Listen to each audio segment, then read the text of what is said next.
one man, one assignment, one response that could either save a city or bring it to doom and judgment, and the one true God whose mercy cuts through a man's weakness to save an entire city. Join us for the story of Jonah.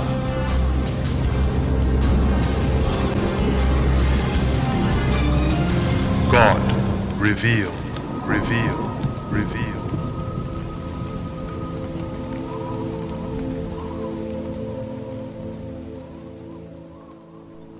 The word of the Lord came to Jonah, son of Amittai. Go to the great city of Nineveh and preach against it, because its wickedness has come up before me. But Jonah ran away from the Lord and headed for Tarshish. He went down to Joppa, where he found a ship bound for that port. After paying the fare, he went aboard and sailed for Tarshish to flee from the Lord. Then the Lord sent a great wind on the sea, and such a violent storm arose that the ship threatened to break up. All the sailors were afraid, and each cried out to his own god, and they threw the cargo into the sea to lighten the ship. But Jonah had gone below deck, where he lay down and fell into a deep sleep. The captain went to him and said, "How can you sleep? Get up and call on your God. Maybe he will take notice of us, and we will not perish."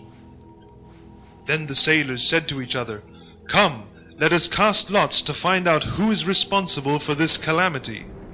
They cast lots, and the lot fell on Jonah. So they asked him, "Tell us, who is responsible for making all this trouble for us? What do you do? Where do you come from? What is your country? From what people are you?" He answered, "I am a Hebrew, and I worship the Lord, the God of heaven, who made the sea and the land." This terrified them, and they asked, "What have you done?" They knew he was running away from the Lord, because he had already told them so. The sea was getting rougher and rougher, so they asked him, "What should we do to you to make the sea calm down for us?" "Pick me up and throw me into the sea," he replied, "and it will become calm. I know that it is my fault that this great storm has come upon you."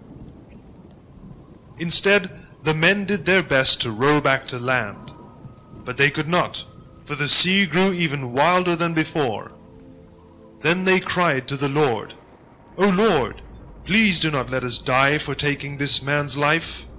Do not hold us accountable for killing an innocent man, for you, O Lord, have done as you pleased." Then they took Jonah and threw him overboard, and the raging sea grew calm.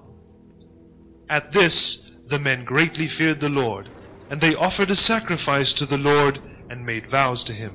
But the Lord provided a great fish to swallow Jonah, and Jonah was inside the fish 3 days and 3 nights, and 3 nights, and 3 nights.